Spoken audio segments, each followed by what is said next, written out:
This podcast episode is brought to you by Coors Light. These days, everything is go, go, go. It's nonstop hustle all the time. Work, friends, family, expect you to be on 24/7. Well, sometimes you just need to reach for a Coors Light because it's made to chill. Coors Light is cold lagered, cold filtered, and cold packaged. It's as crisp and refreshing as the Colorado Rockies. It is literally made to chill. Coors Light is the one I choose when I need to unwind. So when you want to hit reset, reach for the beer that's made to chill. Get Coors Light in the new look delivered straight to your door with Drizzly or Instacart. Celebrate responsibly. Coors Brewing Company, Golden, Colorado.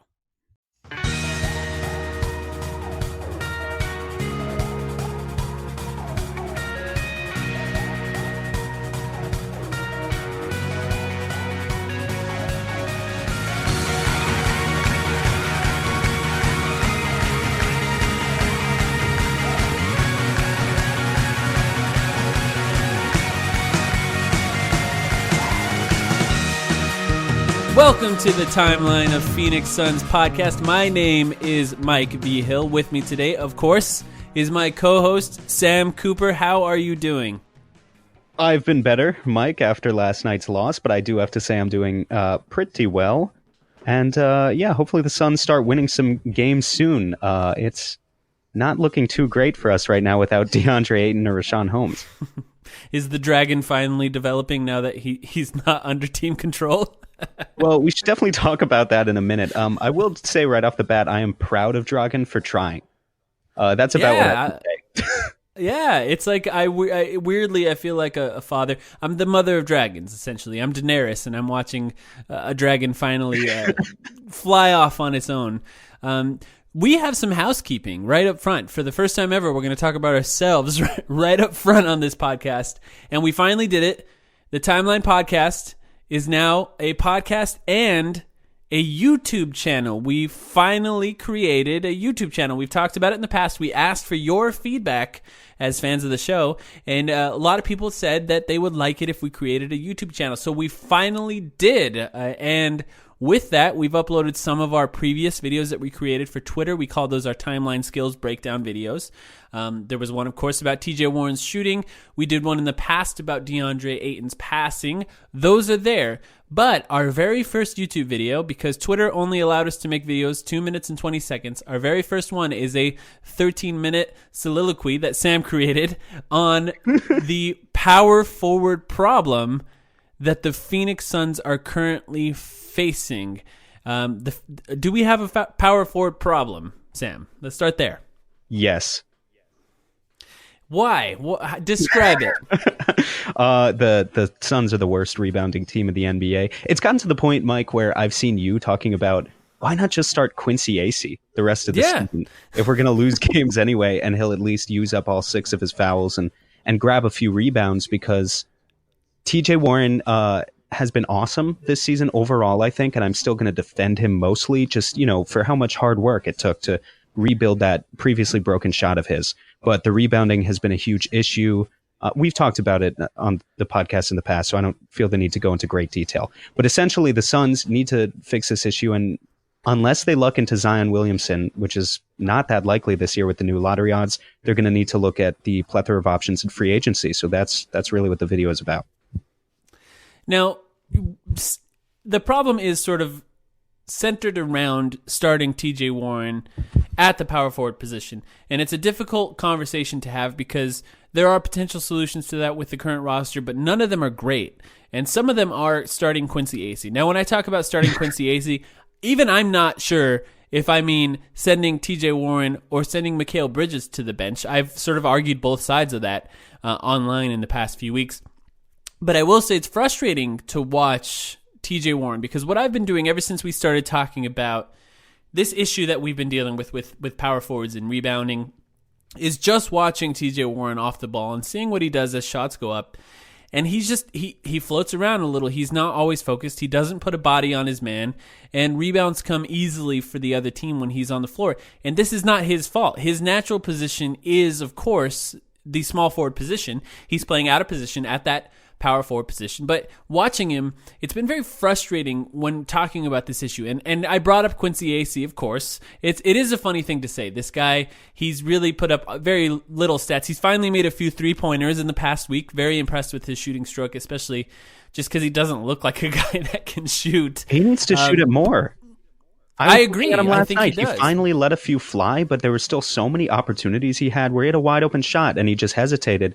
And I'm thinking to myself, this is a guy who shot, I think, 35% from three with the Nets last season. I don't see why he's not just shooting without any hesitation at all. I agree. If he's out there on the floor, what I like is that he brings toughness. He crashes the board every single time, first of all. And if he's not crashing, he's boxing out. So he occupies his man to at least stop him from getting the board. And then we have guys like Mikal Bridges with their extendo arms that can reach in there and potentially get an offensive rebound when he's boxing out his man. So just having that kind of toughness on the floor would be interesting. The reason I have trouble picturing moving Mikal Bridges to the bench over TJ Warren, even though sort of NBA rules are, right? If you're a vet, if you've been on the floor for a long time, been playing for the team. I don't know if you've thought about this, Sam, but TJ Warren's our longest tenured player right now. No, I have thought about it. Yeah. I So maybe TJ Warren deserves it, but moving forward, we've talked about it. Mikal Bridges is a very important piece of the timeline, so you want to maximize his time on the floor with Devin Booker and DeAndre Ayton, but maybe it makes more sense to move him to the bench. I don't know how you feel about this. You know what's crazy? It's funny you bring that up because I hadn't thought about it in a little while, but I think it's TJ Warren's in his 5th season, Devin Booker's in his 4th. That means the entire Suns starting lineup has 12 years of NBA experience. And I remember I looked it up. There are, I think, 36 NBA players currently on active rosters with more years of NBA experience than the entire Suns starting lineup combined. Mm-hmm. You take a 2-point loss like the Suns had last week against Toronto. Kyle Lowry has more experience than the entire Suns starting lineup. How crazy is that? I mean, that just puts into perspective what we're dealing with here, where we shouldn't be expecting this success to come immediately. For all the praise that we give players like D'Anthony Melton and Mikal Bridges, they're just not ready for consistent production, and I think that's made itself very evident over the past few weeks. So in the video that we uploaded to our YouTube channel, you talked about some potential solutions to the power forward problem, and specifically related to free agency. So you're talking about potentially solving this problem with free agency. Of course, we could luck into Zion, as we talked about. That would be ideal because of the team control, the relatively small contract, although number one picks tend to get paid more than they've ever been paid before. Every year is a record-setting number one pick contract. But you talked about 4 potential solutions to those problems. Let's quickly talk about them. Actually, you know what? I'll name them right now. Noah Vonleh, Al-Farouq Aminu, Nikola Mirotic, and Tobias Harris. In the video, you talked about Tobias Harris being your least favorite of those 4 players. Why is it that Tobias Harris, the guy who's averaging the most points right now, is your least favorite? I want to talk about that a little bit. Yeah, so I like Tobias Harris, and he's a name that I wanted to specifically address in the video because I've seen a lot of Suns fans bringing him up. By all means, I don't think he would be a bad signing for Phoenix. It's just an issue of redundancy at the end of the day, and the things that Tobias Harris is bad at are the things that TJ Warren is bad at, for the most part. Yeah. He's a little bit better at rebounding. He's a little bit better at shooting across the floor, although not too much better these days. But defense is similar. The lack of creating for others is similar. And basically, it comes down to a question of value and return on investment, I think, because it's a question of, would you rather have TJ Warren for $11 or $12 million or Tobias Harris for $25 to $30 million? For the skills that Tobias Harris brings, given that he doesn't add too much to the table that TJ doesn't already have, I think it's hard to justify that sort of contract being handed out to a guy like Tobias Harris. That's the only reason that out of those 4 in the video, he's my least favorite option, but still not a bad idea whatsoever. Yeah, and that's a good point. And it should be said that TJ Warren is younger as well. So TJ Warren is more likely to improve from where he is at right now. Harris is essentially in his prime. He might be playing at the best he's ever going to play currently. He's very good. You might be the first person I've ever heard make a Monte Ellis Tobias Harris comparison. I don't think I've ever heard that. That wasn't a serious basketball comparison. Only in the sense of course. Harris have it all on offense. That's all I meant. But one of the things I want to bring up about the video too is, because Mike, I know you're a guy who's been really down on, we were just talking about it just last episode, really down on the concept of bringing more veterans into this team. We talk about players fitting the timeline, and I think these 4 players, even if they don't sound that exciting to guys listening at home, are players who can potentially fit the timeline. None of them are over the age of 28. So this is not like a Tyson Chandler or Trevor Ariza 33-year-old signing that we're talking about here. Even Mirotic and Aminu and Harris, the guys on the older end of the spectrum, are in the 26 to 28 range. And then you've got a guy like Noah Vonleh who's 23. So that's like real untapped potential territory there in terms of what he might become in the next few years. Yeah, it's a very interesting video. You make the case for each of these guys, and you talk about how they could fit with the Phoenix Suns. Tobias Harris, I do have one thing I wanted to say about Harris. You were trying to draw comparisons to his game.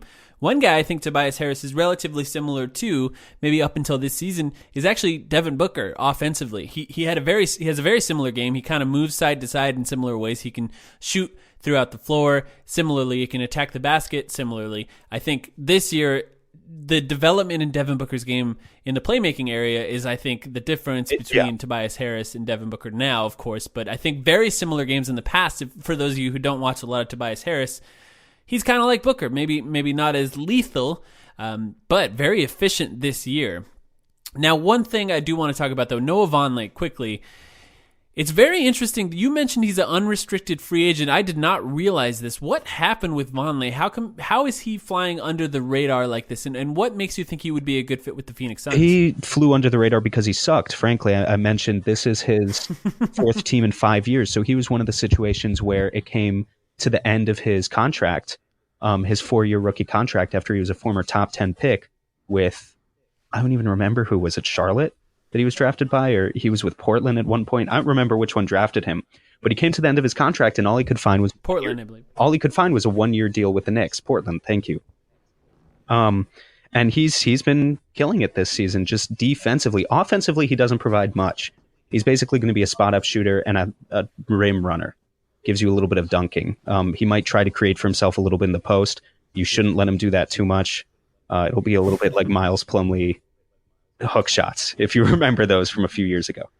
Right. But defensively, he's a really exciting player that I think could fit really well if you want to continue this trend of grabbing guys with these great wingspans who are switchable defenders and just throwing them around Devin Booker and DeAndre Ayton. He really does nothing to ease Devin Booker's offensive load in terms of how much he has to carry the team. But defensively, you throw out a lineup with DeAnthony Melton at point, Mikal Bridges on the wing, and Noah Vonleh down low.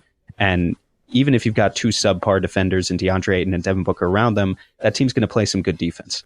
And Vonleh has the potential to be the cheapest of these 4, I would say. Now, of course, he is the youngest, which could inflate his value, but the fact that he's really only has 1 good season under his belt means that whatever general manager does take a risk on him is taking a risk, just by the nature of not being sure that it is sustainable over time. Do you think a player like Vonleh, the way he's been playing lately, is sustainable? You talk about it in the video. Of course, his defense is really great. His shooting has been good. You made a bit of a comparison that Knicks fans like to make to Draymond Green, which, interestingly, in our last episode, I was talking about the reasons why Draymond Green himself would be a bad fit for the team, and that as a team, we should be looking and scouting for who would potentially be the next Draymond Green.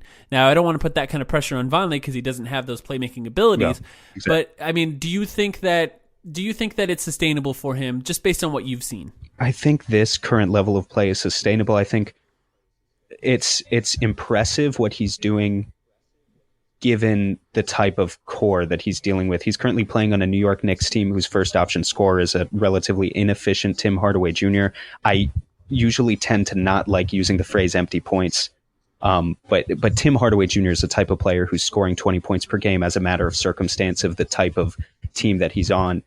So for Vonleh being able to play this efficiently offensively without Kristaps Porzingis, I think is typically a sign that it's something that he can sustain on other teams. I think this is a genuine show of improvement on his part from season to season. And for that reason, he's definitely one of the players that I'm excited to see what he can do in the future. Now, the next Draymond Green, that's a big ask. That requires a huge overhaul of what he's currently capable of doing when it comes to handling the ball in the high post and really creating for others. But defensively, he has the makings of an elite defensive role player, at least. The other two players that we talk about in the video is Al-Farouq Aminu and Nikola Mirotic. Now, we've talked about Nikola Mirotic in the past. You guys know how we feel about Mirotic. He'd be a great fit on this team. He fits. He stretches the floor. He's got that deadly pump fake. His mid-range game has improved this season. He has some post-up moves. He's big. He's the tallest of those players, and he'd be a good fit on this team in general. But Al-Farouq Aminu, this is kind of a new name for us. We haven't really talked about him and his fit with the team. Obviously a very good defensive player. He has the ability of stretching the floor as well. He sort of played that Trevor Ariza role, that PJ Tucker role for the Trailblazers in this past few seasons. He'd be a good fit defensively. Do you think he's big enough to rebound for us? That's the only fear I have. He's been starting at power forward for the Blazers for the past couple of seasons now. He sort of switched there permanently a few years ago, so he's tried and tested at that position, not only in the regular season, but in the playoffs as well. And I have full faith that he could continue to do that. I compared Aminu to Tucker in the video, and really I think it's a perfect comparison, because if you're trying to build a team like the Rockets of the past couple of years, where you take a great scoring guard like James Harden or Devin Booker in our case and surround him with switchable wings, for the Rockets it was Ariza, Ba Mute, and Tucker. Aminu is exactly that type of signing. He's just the perfect role player who's going to play defense for you, but he's not going to do anything offensively. So that's where players like Mirotic and Harris really come into the fold and add an extra element that Aminu just can't. Now let's say that, not taking contracts into account, these four guys, Noah Vonleh, Al-Farouq Aminu, Nikola Mirotic, and Tobias Harris, which one do you think is the best fit for the Phoenix Suns going forward? Now, I will talk about mine first. My initial reaction, of course, when looking at these four players is to automatically lean towards the youngest of the four, with Noah Vonleh, because Noah Vonleh, he's got potential to grow the most and get better, or show the most sustained improvement over the course of his career, whereas guys like Aminu, Mirotic, and Harris are likely playing at the peak of their powers. And although they would be great fits on this team, we probably won't see them getting much better throughout their time with the Suns if we sign them to a longer contract, which is what they're likely looking for going forward. So Vonleh is the guy that I initially say, but without thinking about contracts, Mirotic to me still is the best fit in my mind. With the ability to stretch the floor, he's tall, he can rebound, he's got the mid-range games, he's very versatile offensively, and he's played in a up-tempo style of team, and with a guy who plays similar to DeAndre Ayton and Anthony Davis, and you know, hopefully that kind of fit would work going forward. And you do talk about how it's different than Ryan Anderson. I appreciated you talking about Mirotic and Ryan Anderson, and they're different types of players regardless of how people feel about them. So for you, out of those four guys, which one do you think is the best fit, contracts aside? I'm currently still leaning towards Vonleh, just because of the potential. Aminu is a really good fit as well. I think defense is really important, and I make a special note in the video that Mirotic plays solid defense. He's not a rim protector, though. And so I think the critical thing that we need to see for me to be comfortable with signing Nikola Mirotic to a long-term, say, $20 million a year contract is some more progression, and I do think it'll come. We need to see more progression in DeAndre Ayton's rim protection numbers, because if you look at the stats right now, really this shouldn't be anything that any of us wouldn't expect. When the Pelicans play a tandem of Nikola Mirotic and Anthony Davis, they're a very good team. I think they have a +6 net rating. When they play a tandem of Julius Randle and Anthony Davis, with Julius Randle at the 4, with Anthony Davis at the 4, but the capability of being a rim protector, they're a very good team. They have a net rating of a +5 or a +6. It's only when they play Nikola Mirotic at power forward and Julius Randle, who struggles defensively as a center, at center, that they start to struggle, as you would expect. As soon as Anthony Davis leaves that floor, their defense really starts to lag behind. Even though Nico is a solid defender in space when it comes to defending the pick and roll, he is not a rim protector. Julius Randle is not a rim protector. And at this stage in his career, DeAndre Ayton is not a rim protector either. So to pair those two on the defensive end could have potential issues. And that would be the only thing I'd be wary of. But, you know, on the other hand, the Suns have offensive issues too, right? And this is still one of the worst three-point shooting teams, even despite TJ Warren making that huge leap this year. So maybe a guy like Niko Mirotic, who shoots above average from distance on 7 attempts a game, is exactly the type of player that you want to inject into your offense. Yeah, it's a really interesting conversation, and talking about that 3-point shot shows how important it is for a guy like Mikal Bridges to work on that shot coming into next season, to not only be able to get it off really quickly, but also just to shoot a lot of them. I think it's important for him to shoot 6 or 7 or 8 3-pointers a game next season and moving forward, because we just need that kind of threat on the outside. And if he can pair a lethal 3-point shot with that defense, he's such an important piece to this team going forward. And you fit any one of these 4 guys around him, it'll be very interesting. Tobias Harris is a real interesting one because, like you said, he could make the most money, and I could see the Suns making a play for Harris, but I would see him going somewhere with a bigger market that would be more likely for him to win a championship. He's already in the biggest forward. How much bigger of a market can he get than LA?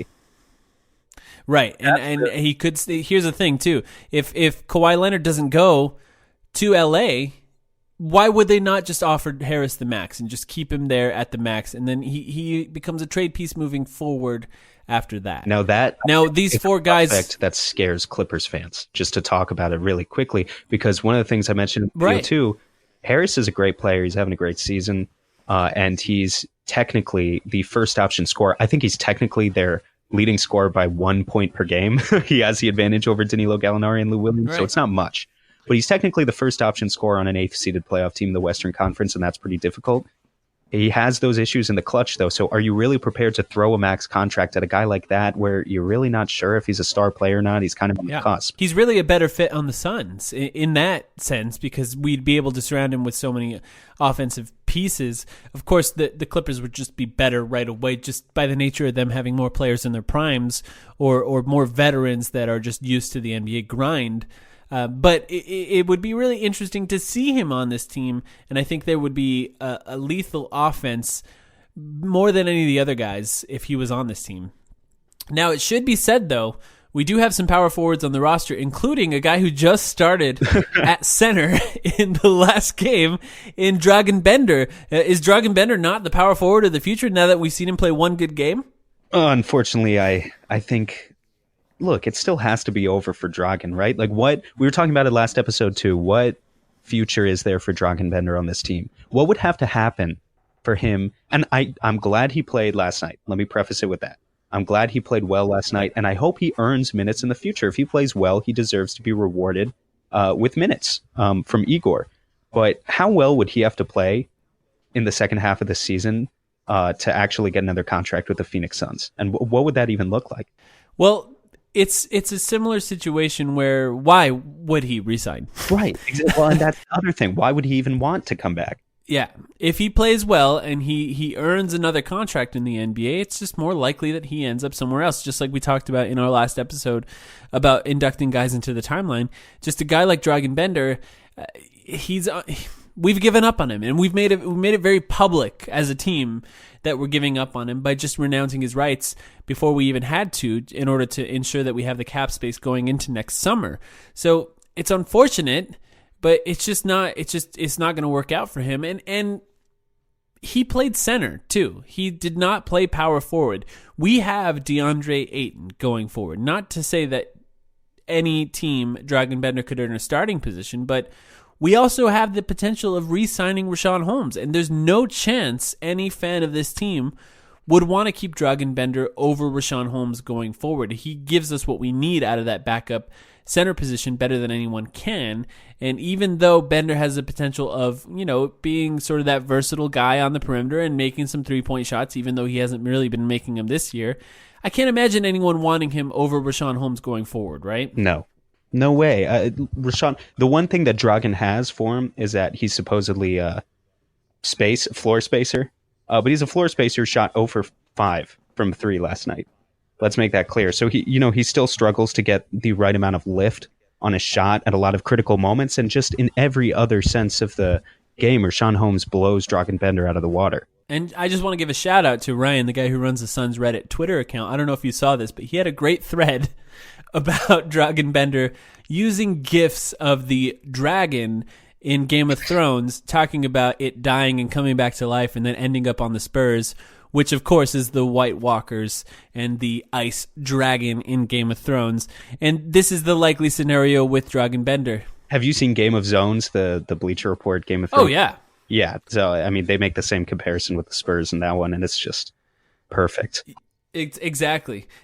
So shout out to that. That's a perfect example, and that's the likely scenario going forward. Is that Dragan Bender, he flames out here and ends up on another team, and if he does well, he does well. Good for him. It is the risk that you take drafting a guy that's so young, one of the youngest guys drafted, and he could still improve.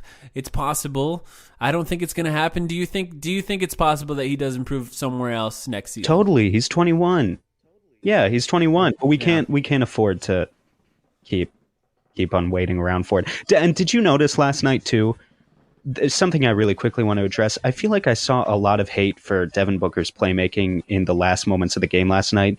Admittedly, he had a couple of crucial turnovers. But the other thing I noticed is that Devin Booker was coming around that screen set by Dragan Bender, and the defense would trap. And Bender would stand there. No one on the court would really make too much of an effort to cut or get open. And really all game, not just in the final minutes of the fourth quarter, but all game, you could tell Devin Booker had Dragan Bender open for a pick and pop 3-point opportunity on the wing plenty of times, and he does not trust him to take that shot. He don't want it.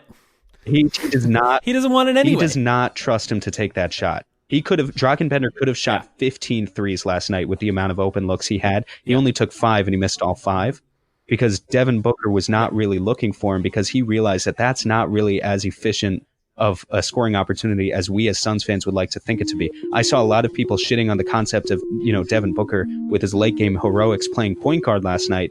But one game before that, where were those people when Devin Booker had 11 assists, 32 points, and no turnovers? So, a big part of that is about the types of players that you're surrounded with. Just because Dragan spaces the floor literally, or technically, doesn't mean that he actually really has the ability to shoot that shot to the point where his teammates trust him. Devin Booker had a full season of passing to Dragan Bender out on the 3-point line last year, and Bender didn't necessarily take full advantage of those opportunities.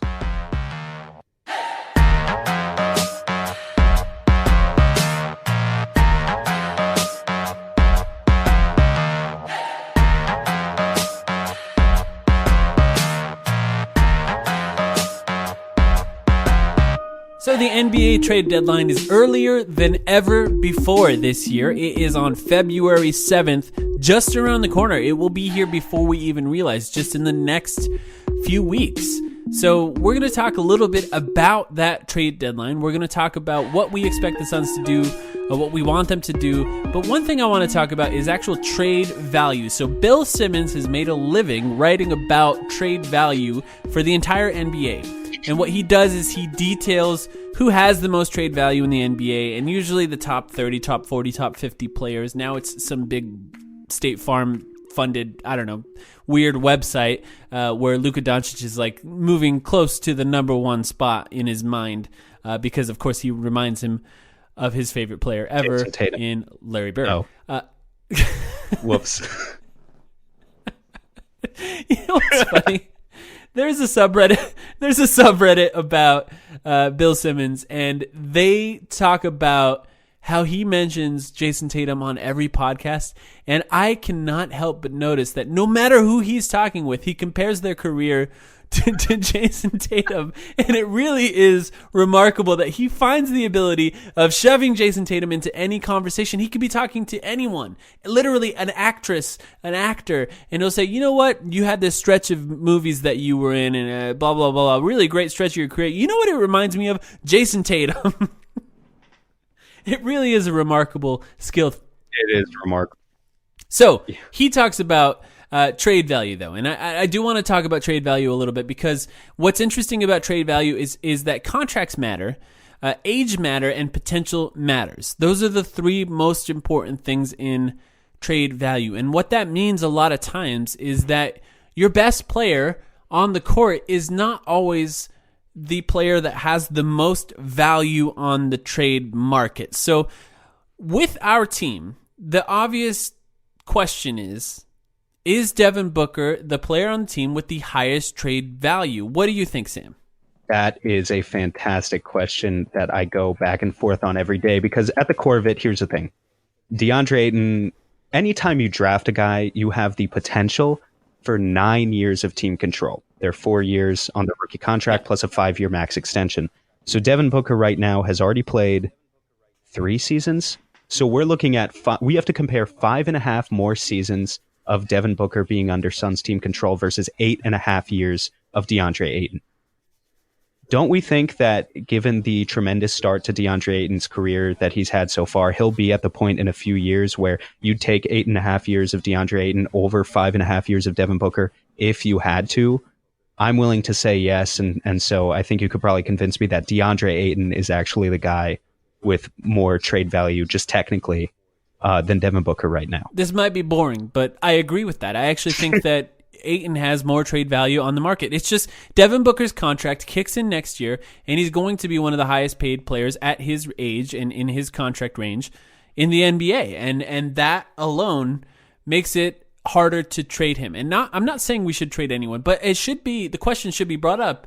Is anyone on this team untouchable? And should anyone on this team be untouchable on the trade market going forward? My first impression is just no, everyone should be available, and that includes Devin Booker. I'm not saying I would trade Devin Booker, but I think that there is a case to be made with the right offer, if it comes, maybe you do move Devin Booker. And I don't think anyone will, because he means more to the Suns than he would mean to any other team, so I think there's no chance he does get moved. But just on paper, do you think anyone should be untouchable on this team? And it's important. So no is my answer. It's important to mention that the whole concept behind Bill Simmons' trade piece here, his trade value column, is that you have a ranking of these players, and then anyone who's above a certain player means that you'll at least pick up the phone and think about it, right? So like Devin Booker is ranked as the 18th most attractive trade value player in the NBA. That means, and I could read off all the names if Suns fans are interested, maybe it'll make you, maybe you'll agree, maybe you'll just get really angry. I think at some of these names you'd probably get really angry. But it would mean that for the 17 names ahead of him, if those players are available, you're at least going to think about trading Devin Booker. You would at least think about it, because you would at least think that a 1-for-1 swap, you're probably getting a better value in the long run in terms of your investment when you factor in things like age and potential and contract. Comparing Booker to those players. That's the entire... And by the way, when you do that, just to talk about Bill's piece for one more minute, there are some really interesting scenarios here. Like, he's got a rookie like Shai Gilgeous-Alexander, where, again, the concept is you've got 9 years of team control of this guy who's had a pretty interesting rookie year, even if he's not necessarily tearing it up to the point where he's first team all rookie yet. He's got a guy like Shai Gilgeous-Alexander is having more trade value than Paul George, who's in the middle of his career with 3 more years left on his contract. Does that really sound right? That like if the Thunder called up the Clippers about a Paul George for Shai Gilgeous-Alexander swap, the Clippers would say no? Does that seem right? The Clippers are so desperate for a star. They would do that in a heartbeat, and there's absolutely no way OKC would accept that. But that's, I think, what makes it interesting, and those are the flaws. I mean, just looking at Bill Simmons' column as a whole, there's a bunch of flaws in it. It's not a perfect system, and I still think it's interesting, but that's not something I think, of course the Clippers would do it. There's just no way OKC would do it. Paul George is the more valuable player, just period, and I don't care what he's making. He's been absolutely incredible, and Shai is going to be good, for the record, but I don't know. That's kind of insane. Now, Devin Booker, though, would you trade... I'm going to throw some at you, Suns fans. Forgive me. This is all a game here. We're not actually trading your favorite player. But would you trade Devin Booker for Ben Simmons? No. Bill Simmons, yes. Ben Simmons, no. You have to build around players that can shoot. That's not necessary. You have to build around guards that can shoot. Okay. And he's not a guard, but you know what I mean. You have to build around playmakers. People who initiate your offense have to shoot. Okay. I do not have faith that Ben Simmons is ever going to develop that ability. It's a clear no. Would you trade him for Anthony Davis? Let's say, are we factoring we'll use both. We'll use both options here. Anthony Davis, say you have the inside scoop that he's willing to stay on the Suns. Not that would ever happen. But maybe also, let's also say you don't have that reassurance. Would you trade him for Anthony Davis? Anthony Davis clearly a better player. Well, yeah, but if you don't have, okay, so on the one hand, these feel silly. You don't want to always overvalue the younger player because that's how you end up not trading Josh Jackson for Kyrie Irving, and Right. whew, that's looking like quite the decision we made. But overall, I'd still say no. If I don't have the assurance that Anthony Davis is going to resign, he's only got 1 year left on his contract. You just can't afford to do that. He's going to burn you in free agency. Now, can I flip it around on you and ask you a similar question, but slightly different? Say the Suns luck in to the first overall pick, and you have the opportunity to get Zion Williamson, who, you know, is theoretically a generational player, but you never really know, do you? You could have 9 years of team control of Zion Williamson, or you can have 1 year guaranteed of Anthony Davis, the best big man in the NBA, and have one full season. This assumes, of course, that the Pelicans are willing to accept the trade offer. But if the Suns have the opportunity to take Zion, they could build a better package for fuck Bill Simmons for a second with all his talk about the Celtics trying to make a play for, you know, Anthony Davis with some potpourri of garbage like, you know, Jaylen Brown and Marcus Smart and, you know, even Jason Tatum. If the Suns have Zion Williamson in their grasp, they could make the best package for Anthony Davis, no doubt. So if you could have a full season to commit to of a big three of Devin Booker, Anthony Davis, and DeAndre Ayton, and you try to use that to gain enough momentum that you convince Davis to re-sign with you after that, is that worth rolling the dice on? Or do you just take Zion and run with it? Yeah, if I was the Suns, I would take Zion and run with it. No question. Absolutely no question. Because of the potential. No question. Because here's the thing, rookies don't win. I know this might be a little bit impatient, and I'm not even necessarily saying we should do it, because 9 years is a hell of a lot more than 1 year if Anthony Davis decides to dart. But Anthony Davis should bring you immediate success. If the Suns have a big three next year of Anthony Davis alongside DeAndre Ayton and Devin Booker, and they're still losing games, that's how you know, assuming that there are no injuries. Right. If they're still losing games and they are not a top 4 or 5 team in the Western Conference, you know that it's not working out. Devin Booker's not your guy. DeAndre Ayton's not your guy. If you're still losing games with that big three, then you can just blow it up right there and give up on the rebuild, start the timeline all over again. You can skip all the years of waiting out to see if it ever accumulates to something, because if you continue to lose games with that big three, it won't. I completely agree with that. But on the sides of, if you're trying to measure the likelihood of Zion Williamson being a star compared to the likelihood of Anthony Davis staying on the team going forward after he signed with Clutch and clearly wants to play in Los Angeles, I don't want to trade our future for a guy who could leave and play for the Lakers, and then we end up with absolutely nothing moving forward. Now, I do have another one to throw at you, though. We're just going to trade off. This is our game to try and trade for Anthony Davis here. But say the Suns end up with Zion Williamson as our pick, or maybe not, regardless, and we have the potential of solving the point guard problem one way or another. Would you trade DeAndre Ayton for Anthony Davis? So a package around DeAndre Ayton for Anthony Davis coming back to the Suns, and then you could potentially have a core moving forward with Devin Booker, Zion Williamson, whoever that draft pick is, and Anthony Davis. And the risk, of course, would be keeping Anthony Davis. This is under the assumption that there's no guarantee, of course, that he would stay moving forward. So it's basically the same question, but just trade DeAndre instead of Zion? I think you trade DeAndre. I'm that this is probably going to be a pretty weak draft class overall, but I think it really says something that Zion is as clear cut of a first overall pick as he is. Oh, we're going to have to get into this because I'm all in on Zion. I've pushed my chips to the center of the table. Yeah, but you're right. It's just after that it falls off a bit. I do like that John Morant has the name of a Game of Thrones character, and you just don't have to change that going forward, though. Yeah, we'll have to do a full draft episode pretty soon for you guys. Cause, we keep teasing it. Yeah, we keep teasing it, and we keep being like, is this the week? No, I guess not.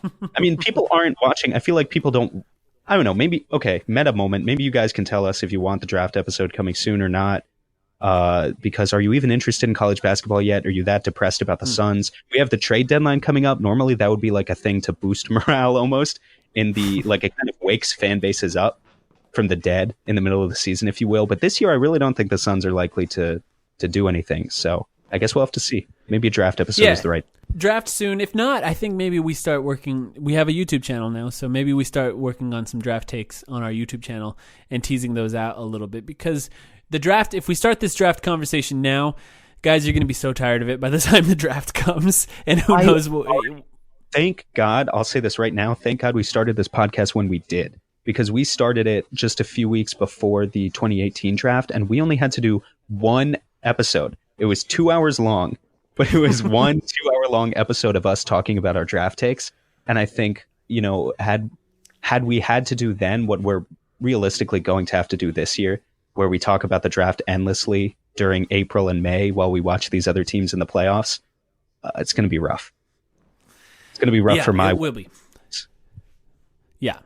Now that we've traded all of every fan of this podcast's favorite players, who do you think has the third best trade value on the team? And we'll just talk about this quickly because it's not that important, but it's interesting, I think, because is it TJ Warren or is it Mikal Bridges? I think those are probably the only two players that you can talk about in that conversation, to be honest. TJ Warren, team controlled, relatively good contract, the better player currently just in a vacuum. But then Mikal Bridges, you have that control that we talked about with a guy like DeAndre Ayton, and then the potential is sky high with him. He could be one of the best defenders in the NBA going forward. He may or may not be, right? There's no guarantee. That's what makes it a bit of a risk. But which guy do you think has the next best trade value? Well, it's 3.5 years of TJ Warren versus 8.5 years of Mikal Bridges. Right off the bat, we know that.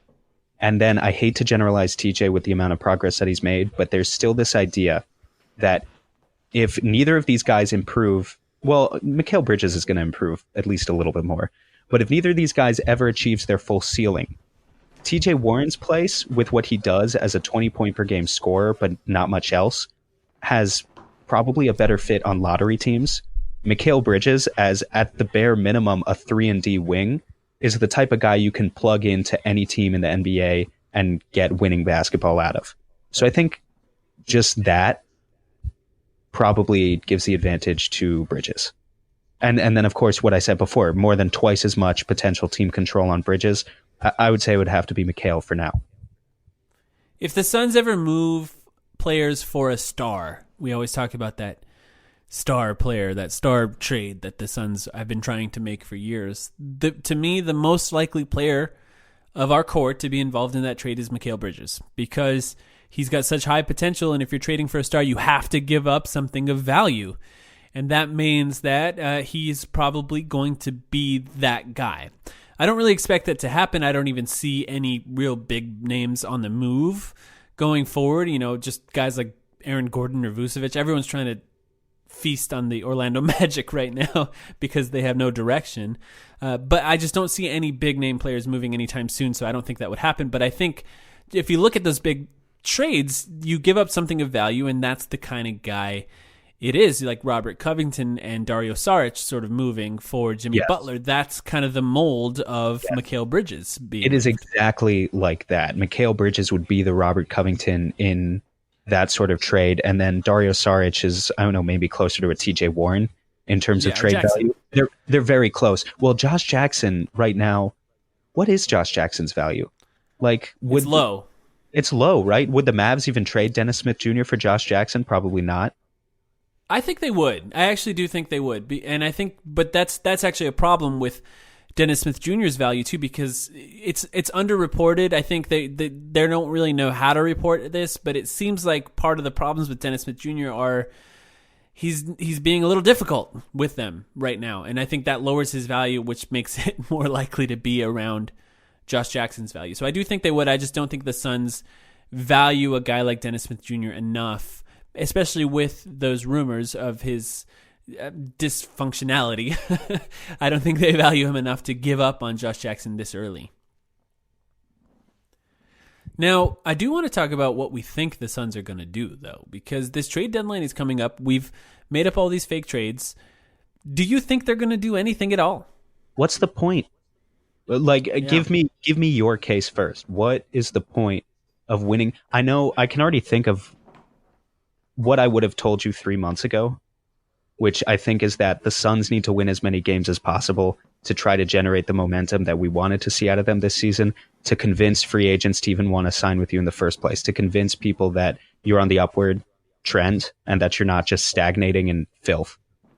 But honestly, at this point, with as many losses as they've racked up, what's the point of winning 2 or 3 extra games and giving up assets for it? Yeah, and risking, I know the odds are sort of evened out a little bit, but risking your chance at a guy like Zion as well. I mean, the Suns do have a chance of being one of the worst teams in the NBA. They will be one of the worst teams record-wise at the end of the season. So I do agree with that. I think the most likely trades to happen are sort of those good guy trades where the GM is doing a favor to guys at the end of the bench and finding them a team that could potentially put them on the floor a little more. Guys like Troy Daniels or maybe even Dragan Bender, to be honest. I don't know if Dragan Bender can be moved, but I would bet that he would want to finish out the season on a team where he could potentially get some minutes, maybe a team like the Hawks. Now, one thing that is a potential going forward, and maybe nobody wants him, but Ryan Anderson, do you think the Suns try to move that Ryan Anderson contract maybe by attaching another asset like the Bucks pick and finding a team that is going to be tanking for a few years, like, say, the Atlanta Hawks, again, as an example, and giving them a pick in the Bucks pick and saying, can you just take Ryan Anderson off our books? I know you're not going to sign any big-name free agents going forward. You'll have him next year. You can move him as a expiring contract next year, and you get an extra draft pick. Do you think any team would bite on that? Yeah, potentially. I'd have to do a little bit of research into which teams. I know more teams have cap space this year, but I'd have to look, really dig into the numbers a little bit and see which teams have how much cap space and sort of try to evaluate their situations. For the Suns, I don't know. I mean, you can waive and stretch Anderson this offseason, as we've talked about doing, and then you'd have about, I think it's a $5 to $6 million cap hit on your hands for the next several years. If I'm remembering correctly, I need to look into that as well. I think it's just over $5 million. Yeah. So is incurring that sort of fee that you pay for a few years, is that worth giving up a draft pick? If it's the Bucks pick, maybe. Yeah, that's the only one I could think of. Something that I keep thinking about, Mike, is just the number of sort of late first-round picks and second-round picks that the Suns have squandered in the past several years. Think about all these teams that sort of do jump into contender status, and a lot of them hit, a lot of them miss on their top picks, just as the Suns have done. You draft your Dragan Benders and your Marquise Chris's. In the case of Philly, they had plenty of misses at the top. But usually, if you're really going to become a good team, you got to get at least 1 or 2 good prospects in the second round. And so far, the Suns have DeAnthony Melton and Elliot Kobo right now, but so far they haven't really gotten any types of those guys yet to really comfortably add to their timeline. Yeah, I mean, if you think about it, Robert Covington and Dario Saric got the 76ers Jimmy Butler. And those weren't their top picks in those drafts. I mean, Dario Saric was picked pretty high, but those guys were pretty late picks compared to a lot of the process, if you will. And that's what got them Jimmy Butler, because those guys both hit. They had the ability of moving them for a big star like Jimmy Butler. Now, it can be argued maybe that wasn't the best thing for their team going forward, and we don't really know, and there's no way to really know, but the point stands that hitting on those later picks could lead to some big things for a team in the future. I think you're right about that, and I think we will hold on to it. I don't think we're planning on moving those picks going forward, but I think you should probably shop around and see just to see what happens with that Ryan Anderson contract moving forward. Maybe you can get some guy at the end of the bench that could be more of a piece on the Suns, and then give up a draft pick for that moving forward, and some guys that are expiring.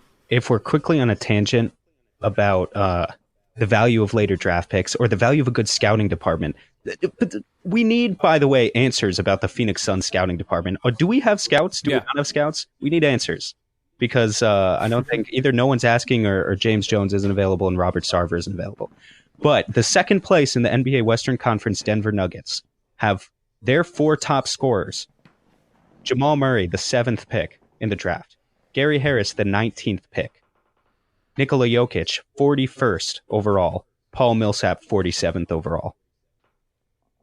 A core of one of the legit top 4 or 5 contenders in the NBA this year is comprised of 2 mid-second round picks, a late first round pick, and a back end of the top 10 guy. That's absurd. And that's what I'm talking about. All it takes is 1 or 2 times that you luck into that sort of thing, which is why I'm not that comfortable with the prospect of just throwing away late first round picks and second round picks. I know the value of any one given one is really not that much. Of course, that makes sense. But just to shed off a few $1 million from Ryan Anderson's salary, the prospect of that makes me a little uneasy. Yeah, I think that's a really good point. And I think we don't really know what's going to happen, right? Because we've never seen, first of all, we don't know who's in charge. We can assume it's James Jones, but we don't really know. Things can change on a day-to-day basis with this team. And if it is James Jones, we don't really know what his tendencies are because this is all new to him too. So we're going to learn a lot about him, I think, in this trade deadline. And we'll see if that could mean whether or not he keeps his job going forward. We know how volatile Robert Sarver can be, so it might just be a test that proves his worth, and that's my biggest fear. It seems, based on what I've seen, that they're more willing to admit that this team needs to improve in the offseason more than during this season. And based on the quotes going forward, I think that's the most likely scenario. And if I had to pick a player that's the most likely to be moved, it would be Troy Daniels, I would say, just because he's a great shooter and he sort of deserves to be on a team with minutes. I don't really think it makes sense that he's not here. I would bet his agent is sort of knocking on the door of James Jones and saying, find my guy a team. He deserves to play. Do you have anybody else that you think is likely to be moved with the team? I don't think anyone is likely, but let's be honest, if there's a way for the Suns to get a point guard, because Elliot Kobo and Jamal Crawford have kind of been trading off these minutes behind DeAnthony Melton, but neither one feels established in the rotation right now. So if the Suns really want to get a point guard, it has to be Josh Jackson, right? I don't think... Yeah. I mean, look, it could be TJ Warren too, theoretically. But TJ Warren, they kind of need TJ Warren right now because I don't think any of those other guys can really play power forward. I mean, I guess Kelly Oubre can. They're obviously not going to trade Oubre because they just acquired him, and he's playing well enough that I think they're starting to feel confident about trying to re-sign him. I don't think they're going to trade Bridges for the reason we just mentioned. 8.5 years of team control of one of the better rookies coming out of his draft class is too enticing to trade unless you get a star player. If you're just looking for some sort of stopgap option at point guard for a little while, then Josh Jackson is probably, we've used this phrase a lot recently, but the odd man out. That doesn't make it likely, but that's just a guy that I would have my eyes on. Yeah, we're going to have 2 more episodes between now and the trade deadline, so I assume there will be some rumors that are cropping up, so we'll be on top of every single one of those. We'll cover those as they come. We can talk about any potential players that may or may not be available going forward. There's only a few rumors right now, not a lot of big names, Aaron Gordon probably being the biggest name, and I think that's more of an assumption by the media than any indication that the Magic have given that they want to move him. So going forward, we'll find out, right? And we'll cover every aspect of it. But don't forget to watch our first YouTube video. Sam worked very hard on it. I put a little bit of work in it to help him out, but Sam worked very hard on it, so definitely check it out. We'll try to post some videos there going forward. Who knows how often? I don't want to make a commitment because it takes a lot of work, of course, to make these videos, but we will definitely be putting stuff on there, so please subscribe there, and you'll be notified when we make new videos. Do you have anything else you want to say about the video or the trade market, Sam? No, that's it. Please give us feedback. I think in that video, everyone knows we have a point guard problem too, so there'll be a point guard free agency video coming out at some point, but beyond that, feel free to do what we've always encouraged you guys to do with this podcast, which is leave feedback and give us ideas for what to do in the future. That applies for the YouTube channel now as much as it applied for the podcast for the better half of the past year. Yeah, and share it. Oh yeah, if you share will. it too. Show it to other people. Yeah, if you like what we do, then getting more eyes on it helps. That's for sure. Yep, and if you can't find it, it's called The Timeline of Phoenix Suns channel. You can also find it on our Twitter account. Of course, we'll be posting it there, so you'll be able to subscribe to it there. So thanks for listening, and make sure to subscribe. Oh my god! Oh my god! Oh my god! Oh my god! I've got 5 subscribers! Oh my god! 5 subscribers! That's... Yes! Oh, that's so amazing. It's like 5 subscribers is such a huge milestone on YouTube. And I've made it! Yes! Oh, Thank you everyone for subscribing. I love you all so much. Thank you. And wow, I just don't know what to do. What do other people do when they get 5 subscribers? I could write all your names on the wall, on post-its. Paper chains. I can make paper chains. I saw someone do that. I could just name you each individually, one by one. I could just blurt out all your names. I could write them on the screen, do them all as a big scrolly thing. Oh wow! I just can't believe it. 5 subscribers. You just wrapped up another episode of The Timeline. I love this podcast. And if you're like me, you want as much Suns content as possible. That's why I listen to The Timeline every week. So if you want to go ahead and hear some more Phoenix Suns content, go ahead and listen to The Solar Panel, a Phoenix Suns show.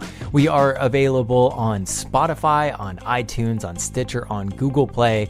Anywhere that you listen to podcasts, go ahead and check out The Solar Panel, a Phoenix Suns show.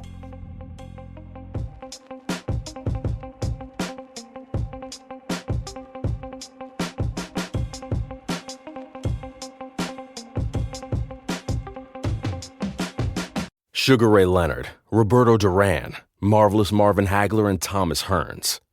Legends, whose 4-way rivalry defined one of the greatest eras in boxing history. Relive their decade of dominance in the new Showtime sports documentary, The Kings, a 4-part series premiering Sunday, June 6th, only on Showtime.